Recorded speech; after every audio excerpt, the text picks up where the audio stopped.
Meus amigos, é um prazer muito grande receber vocês aqui na minha casa para mais um tema dentro dessa programação da Semana Santa, que tem como título Jesus Venceu. Esse é o tema.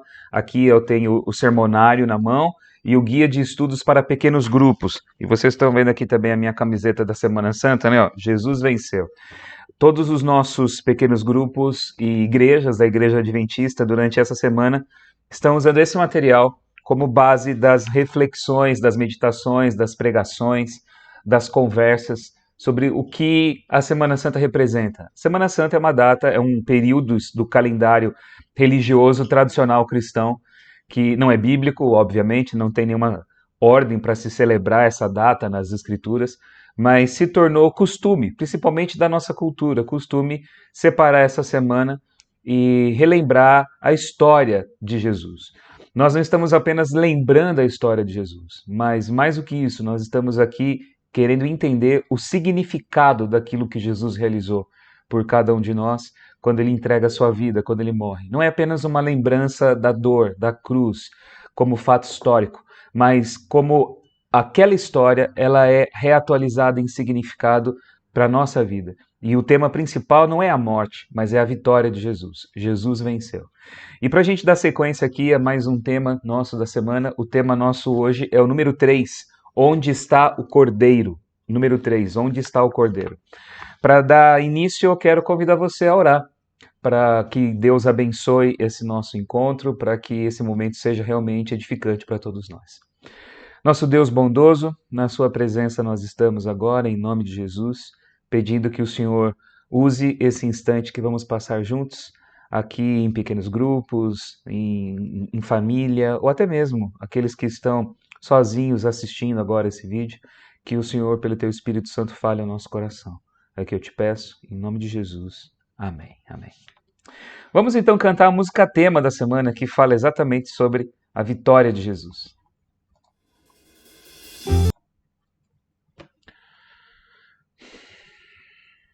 Agora vai. Vou pegar um pouquinho, tá?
Amém.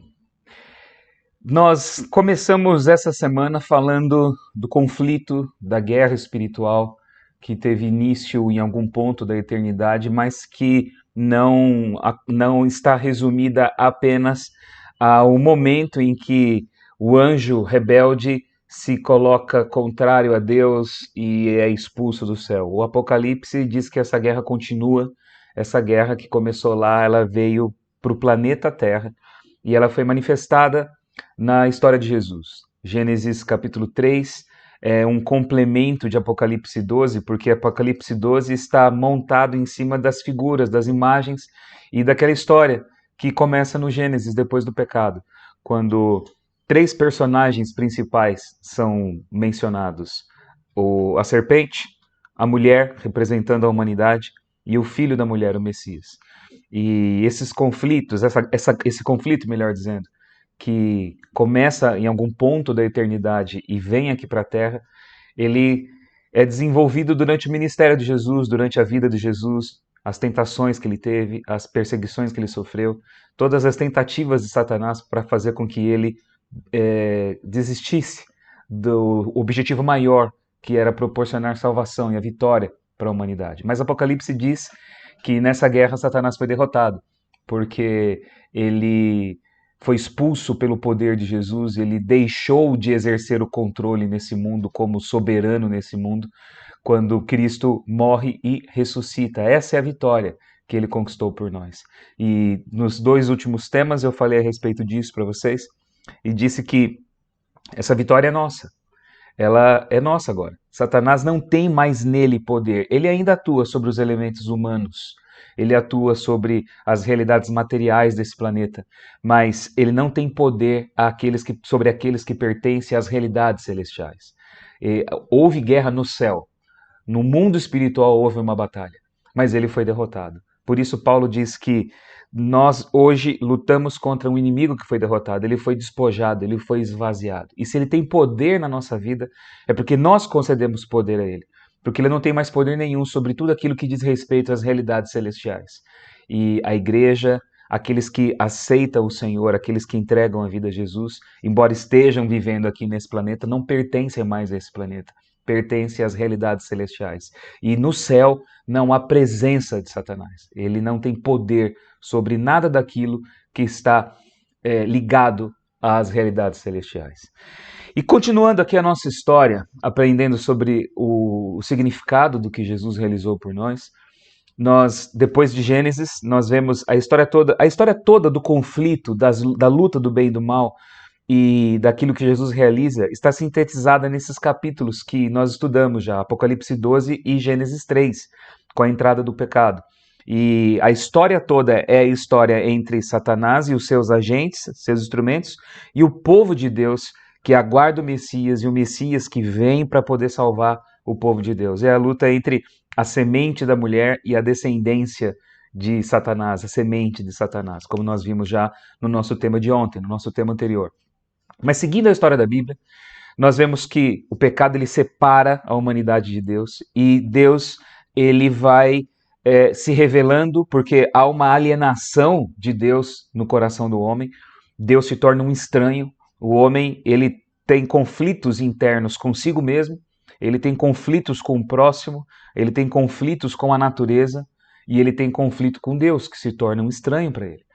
Então Deus vai se revelando. E os outros personagens que vão aparecendo na Bíblia vão, de uma certa forma, mostrando momentos em que Deus se revela e ele vai dando passos para restaurar esse vínculo de aliança que ele tinha com o homem que foi rompido pelo pecado. A primeira grande história que nós temos em Gênesis é a história de Noé, é a história do dilúvio. O mundo é praticamente refeito. Noé é uma espécie de segundo Adão, que vai recomeçar o mundo agora com ele, com a família de Noé.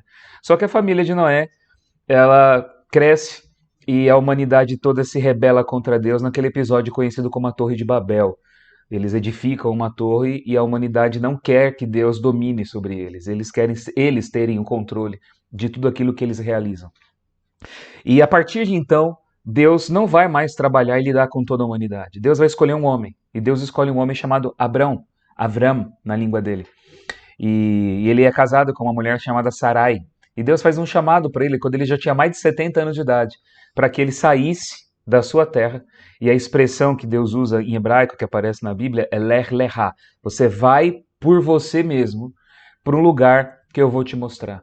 Aquela terra vai ser dada para você. E ele peregrina, sai em peregrinação junto com a sua família, com a sua esposa, e ele recebe uma promessa da terra que ele vai receber e de ser pai de uma grande nação.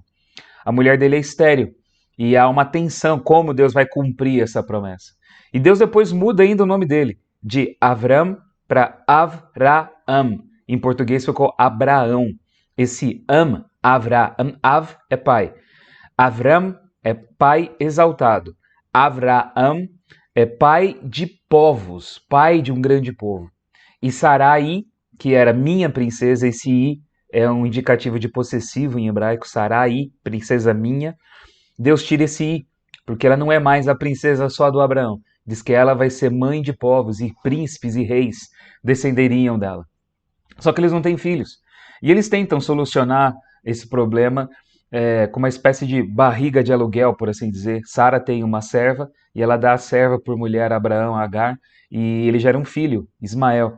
Mas Deus diz que não é esse o filho da promessa. Deus havia prometido que ele seria pai e que Sara seria mãe.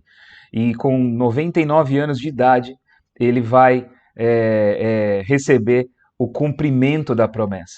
O cumprimento da promessa de ser pai. E é aí que vem o tema da nossa semana hoje. Onde está o cordeiro? Porque a história ela vai atingir o clímax quando Abraão, na idade de 99 anos, recebe essa promessa de ser pai, e ele vai se tornar pai com essa idade. Isaac vai nascer, que é o seu filho.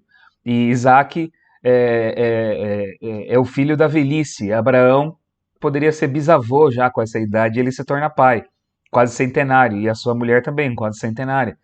Só que passa o tempo, Deus, depois de um período, quando Isaac já é crescido, Deus se manifesta novamente a Abraão. E diz assim o texto, de Gênesis capítulo 22. Depois destas coisas, pôs Deus a Abraão à prova. Ele disse, Abraão, e este lhe respondeu, eis-me aqui. Acrescentou Deus, toma teu filho, teu único filho, Isaque, a quem amas, e vai à terra de Moriá. Oferece-o ali em holocausto, sobre um dos montes que eu te mostrarei. Isaque rompeu o silêncio e disse a Abraão, seu pai, meu pai. Abraão respondeu, eis-me aqui, meu filho. Isaque perguntou, eis aqui o fogo e a lenha, mas onde está o cordeiro para o holocausto? Abraão respondeu, Deus proverá para si o cordeiro para o holocausto, meu filho. E os dois seguiam juntos. Esse texto é um dos textos mais importantes das histórias do livro de Gênesis. Porque aqui nós vemos o clímax da história de Abraão. Abraão recebe um chamado e Deus fala na língua dele para Abraão, né? Lech lechá, vai, sai da tua casa, da tua família e vai para a terra que eu vou te mostrar, que é a terra de Canaã, a terra de Israel. E passa o tempo, ele tem seus filhos aqui, Isaac já nasce, Isaac já é um rapaz, quando Deus mais uma vez fala com Abraão e diz, de novo, como havia falado lá daquela vez ao princípio, quando ele foi chamado, Lech lechá, vai, ele diz, vai por você mesmo. Pega o seu filho, o que você ama, aquele que você ama, e vai para a terra que eu vou te mostrar. Lech lechá. Ele recebe de novo aquele chamado. E ele diz, você vai oferecer o seu filho em holocausto no lugar onde eu vou te mostrar, que é a terra de Moriá. E Abraão deve ter sentido um choque imenso ao ouvir essa ordem de Deus, porque Deus é contrário ao sacrifício humano, Deus nunca teve prazer nisso. Aqueles povos que viviam na terra de Canaã, eles praticavam esse tipo de coisa, e isso era uma abominação aos olhos de Deus, e Abraão sabia muito bem disso. Mas aqui o texto não fala de nenhum sentimento de Abraão. Nós imaginamos, obviamente, a crise que essa ordem deve ter desencadeado no coração dele, de questionamento, mas ele não duvida que a voz de Deus é a voz de Deus e que aquela era uma ordem, e ele vai. E diz assim, você vai pegar o filho a quem você ama. E é a primeira vez na Bíblia que aparece essa expressão, amor, quando Deus descreve o relacionamento que Abraão tinha com o seu filho, o filho que você ama. E você vai para a terra de Moriá. E ele foi, junto com o menino, o rapaz. E quando eles chegam lá no local, diz que Isaac percebe que tem tudo, o cutelo, a lenha, tudo para o holocausto ser realizado, mas não tem um cordeiro. E Abraão dá uma resposta. Abraão diz assim: Deus vai prover para si o cordeiro. E a expressão que ele usa, ele diz assim na língua dele, né? Ele diz assim: Elohim iré lo haseh. Elohim, Deus, vai providenciar para si, ou vai providenciar a si mesmo para o holocausto, como holocausto. É uma frase que pode ter um sentido duplo. Deus vai providenciar para si, ou Deus vai providenciar a si mesmo como o holocausto, o cordeiro como holocausto. E os dois vão seguindo juntos, sem falar, sem conversar. E o texto é muito dramático, tem uma série de detalhes que infelizmente a gente não tem tempo de poder falar aqui agora. Quando Abraão decide colocar o filho dele deitado sobre a lenha para o holocausto, ele levanta o cutelo, e a questão que fica para a gente é a seguinte, né? Por que Deus fez esse pedido? Não é? O que isso tudo representa? Qual que era a intenção de Deus? Abraão levanta o cutelo para sacrificar o seu filho quando vem uma voz do céu, que diz assim: Abraão, não faça isso, não estenda a mão sobre o menino. Eu sei quem você é.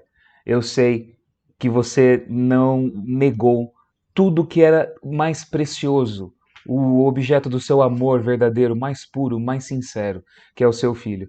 Você não negou o seu único filho. É por causa disso que eu vou abençoar você e vou fazer de você pai de muitos povos. As nações da terra serão abençoadas em você. E Deus providenciou o carneiro para o holocausto. Apareceu um carneiro ali no lugar onde eles estavam, preso ali nos arbustos, e Abraão sacrificou aquele carneiro no lugar de Isaac. E a questão que fica, como eu disse, é o que isso aqui significa, né? Essa história toda, ela acontece nesse lugar aqui, ó, que vocês estão vendo nessa foto, Jerusalém. Aí é o Monte Moriá, mais precisamente onde tem essa cúpula dourada, aí ficava o Templo de Jerusalém. O templo foi construído aí nesse lugar. Esse é o Monte Moriá, o local onde Abraão iria oferecer o seu filho em sacrifício. E há todo aqui um jogo de palavras interessante, porque ele diz que por causa de Deus ter providenciado o cordeiro para o holocausto, o lugar passou a se chamar O Senhor Proverá, Adonai Iré, ou Iru, que também é prover, Iré. E essa região de Moriá ficava na região de Salém, onde Melquisedeque era o rei. Essa é a região de Salém. Então, prover, Iru, Shalaim, Salem, Shalem, Yeru, Shalem, Yeru, Shalaim, Jerusalém. Jerusalém é o nome desse lugar. E curioso que esse é o lugar onde Jesus morre, onde Jesus é oferecido em sacrifício, onde Deus provê para si o cordeiro. E Deus havia dito que Abraão abençoaria todas as nações da terra através da sua descendência e através da sua obediência. Naquele dia, o seu filho não foi oferecido em sacrifício. E apareceu um outro cordeiro lá, que foi o holocausto, e juntos Abraão e Isaac ofereceram o holocausto. Mas Abraão estava determinado a sacrificar o seu filho. E diz outros textos da Bíblia que ele acreditava que Deus era capaz de trazer o seu filho de volta dos mortos. Não simplesmente depois ele ter enfiado a faca, né, o cutelo no seu filho, cortado a garganta dele, oferecido ele em sacrifício, mas fazia parte de todo o ritual de um holocausto você queimar a carne do animal que era oferecido, até virar cinzas.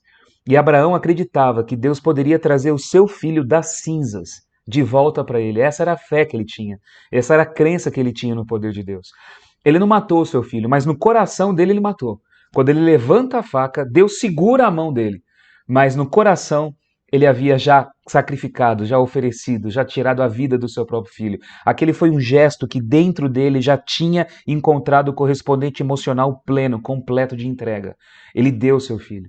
E foi o único homem que pôde sentir aquilo que Deus também sentiu no coração, porque outros textos da Bíblia, e aquele texto famoso, quem segue aqui o nosso guia do estudo de pequeno grupo, vê aqui que no tema de onde está o Cordeiro aparece um versículo da Bíblia que é muito conhecido aqui embaixo, que diz: porque Deus amou o mundo tanto, que deu o seu Filho único, o seu único Filho, para que todo aquele que nele crer não morra, mas tenha a vida eterna.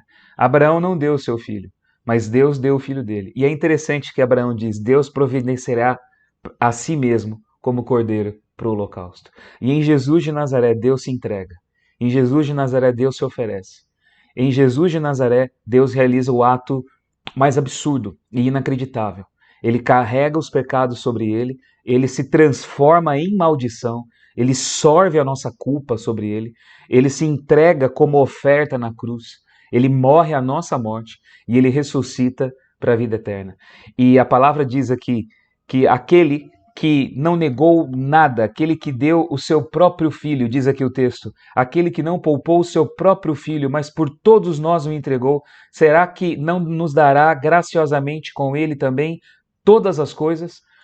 Ele deu tudo em Jesus de Nazaré.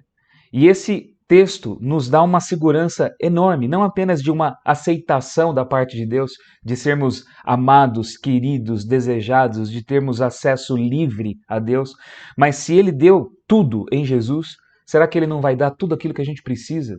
Será que Ele não é suficientemente capaz para poder tomar a crise que você está vivendo agora na sua vida nas mãos e dar um direcionamento para você, fazer justiça no seu caso?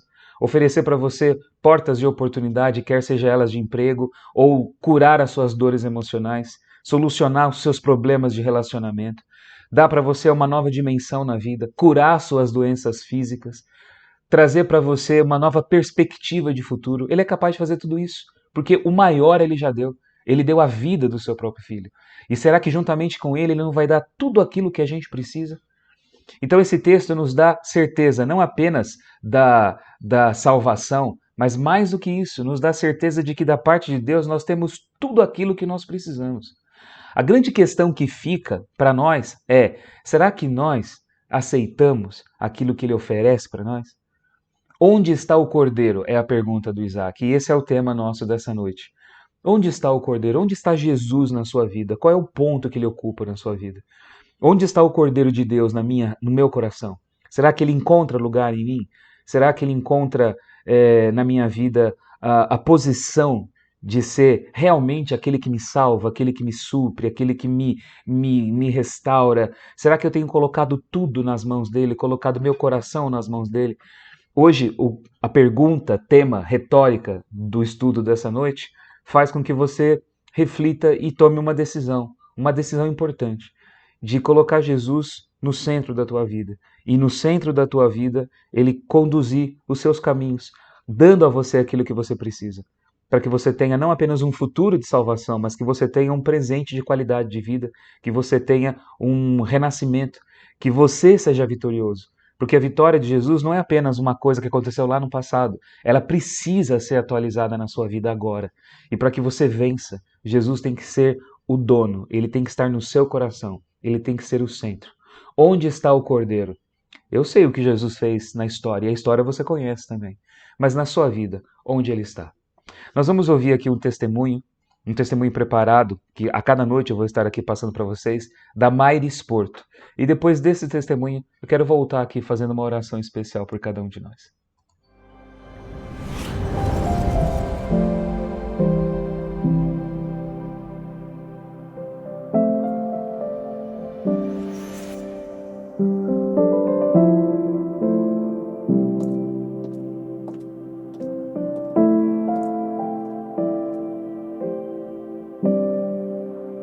A primeira memória que eu tenho quando eu era criança é quando meus pais eram casados ainda, sabe?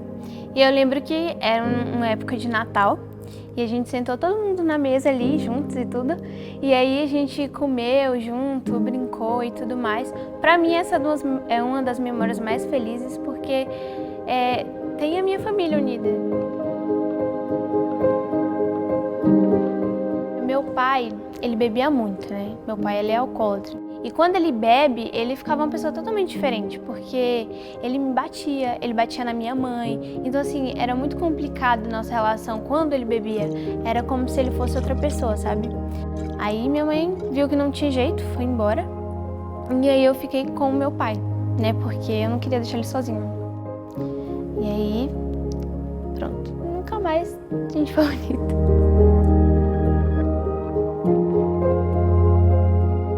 Quando meu pai me batia e tudo, eu não sei como, mas eu tinha que me defender, porque se eu não saísse dali, como que não tinha jeito, eu tinha que dar um jeito de sair daquela situação, sabe? E eu me culpava por aquilo, porque a minha família ela falava que meu pai bebia por minha causa.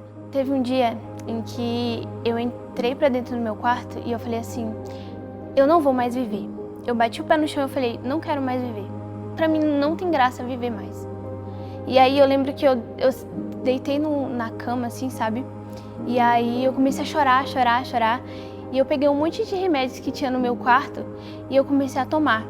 E aí quando eu tava tomando os remédios, meu pai entrou dentro do quarto e aí ele falou assim, o que você tá fazendo? Aí eu falei assim, uai, o senhor não falou que eu não sou sua filha, que eu não mereço o seu amor? E aí ele olhou pra mim e falou assim, nem pra morrer você serve.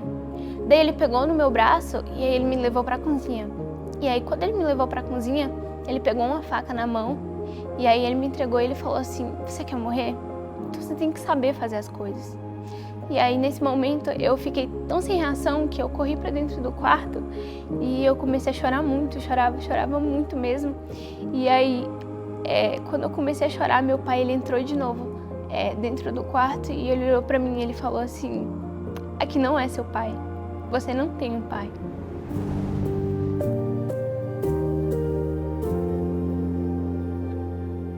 Eu ouvi o barulho do portão abrindo, né?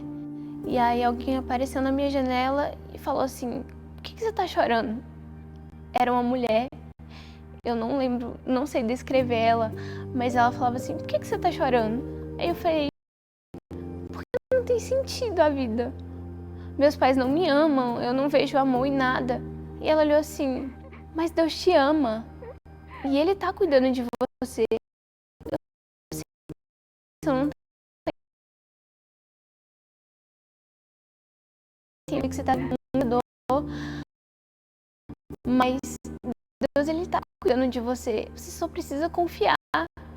Eu lembro muito medo sobre a volta. E aí ela foi. E aí quem Deus era, sabe?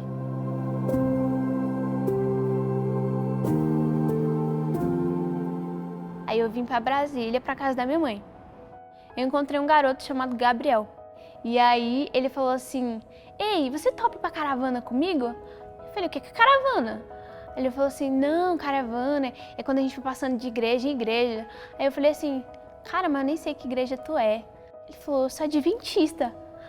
Aí eu falei assim, sério, Gabriel? Ele falou, sério. Eu falei, cara, já tem um tempo que eu tenho estudado a Bíblia, mas eu nunca tive a oportunidade de ir em uma igreja porque a gente estava na pandemia e eu mudei pra cá recentemente. Aí ele falou assim, não, então a gente vai pra caravana. Aí eu falei, quando vai ser? Aí ele falou assim, não, daqui 2 dias. Aí eu falei com minha mãe, né? E aí minha mãe deixou, a gente foi pra caravana. Aí foi em 7 igrejas, no mesmo dia. Aí eu fui nas 7 igrejas com o Gabriel. Aí quando chegou na última igreja, o pastor André, né, que era do distrito do Pedregal no início, ele falou assim, Maíris, o que te impede de batizar? Eu falei, pastor, nada. Aí eu me batizei no mesmo dia da caravana, no mesmo dia que eu pisei o pé na igreja, eu me batizei.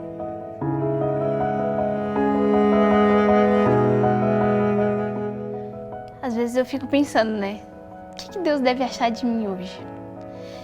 E eu me alegro muito porque eu me sentia sozinha, mas eu reconheço que tinha alguém comigo ali. E que se eu for parar pra pensar na minha história inteira, os detalhes cooperam para que eu esteja aqui hoje, sabe? Para que eu seja a pessoa que eu sou hoje. E eu acredito que Deus, ao me ver vencendo tudo isso, não sozinha, mas com Ele, eu acho que é uma grande alegria. E pra mim é imensa porque eu tenho alguém hoje. Eu tenho alguém que me ama. Tenho alguém que está comigo. Então isso pra mim é o mais importante. Eu acho que eu não preciso de mais nada. Era só isso que eu queria.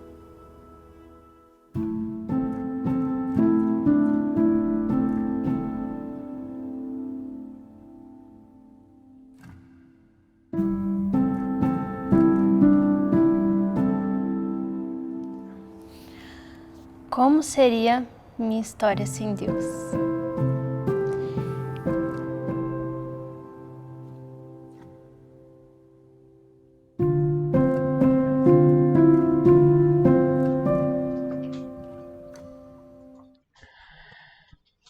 Encerrando, meus amigos, eu quero deixar aqui para vocês o resumo da nossa decisão, ou pelo menos o que eu desejo em nome de Jesus que habite seu coração como certeza. Você pode ler comigo em voz alta isso. Se você estiver aí num pequeno grupo, todos vocês podem ler. Se você estiver sozinho também, pode ler. E fale em voz alta. Ficou claro para mim que a cruz do Calvário é a minha vitória hoje. E será definitiva quando Jesus me entregar a coroa da vida eterna. E com base nessa certeza, por causa dessa vitória, qual vai ser o seu passo? Se a pergunta é onde está o Cordeiro, em que momento desse processo decisório você está agora? Você aceita a vitória de Jesus? Você aceita a vitória dele na cruz por você? Você aceita que orem por você e por sua família? Você aceita continuar estudando a Bíblia? Você aceita ser batizado quanto antes? Esse é um passo muito importante. E a gente vai falar a respeito do significado também do batismo aqui durante essa semana. Eu aceito ser um missionário. Se você já foi batizado, se você pertence à igreja, se você é membro ativo da comunidade de Jesus, da família de Jesus, você aceita ser um missionário e falar de Jesus também para alguém? Esses são passos práticos de uma decisão que nasce na certeza da vitória de Jesus e que tem consciência do lugar que Jesus deve ocupar na sua vida, o lugar de centralidade. Eu quero orar pedindo para que você dê os passos que são importantes. Eu não sei em que momento, em qual altura, qual é a sua realidade dentro disso que eu falei aqui agora. Mas eu quero orar para que você tome a sua decisão o quanto antes. Senhor Jesus, eu entrego nas suas mãos esses meus amigos, essas pessoas que ouviram esse vídeo, essa mensagem, essa palavra, e que estão agora olhando para si, repensando uma série de coisas, procurando entender e definir qual é a posição, o lugar de Jesus na vida, no coração deles. E eu peço que seja o centro da vida, que seja a razão da vida, que o Cordeiro seja tudo para nós, que a vitória dele seja nossa agora, nesse instante. Cada pessoa tem um passo para seguir, para dar. Que teu Espírito Santo dê forças para que esse passo, de acordo com a realidade de cada um, seja dado quanto antes, para que o seu plano, a sua vitória, o seu sonho na vida dessas pessoas se torne realidade, se torne fato concreto agora. Que o Senhor guarde cada um de nós, dê a nós a tua paz e que continue falando também conosco através dos próximos temas aqui dessa semana. É o que eu te peço em nome de Jesus. Amém. Amém. Gente boa, vou ficando por aqui, mas amanhã eu encontro vocês, tá bom? A partir das 18 horas esse vídeo já sobe no canal do YouTube, aqui no canal do YouTube da Igreja do Campo de Fora, e você pode usar da forma como você quiser, tá? Amanhã a gente se vê. Deus abençoe a todos vocês. Fiquem na paz do Senhor.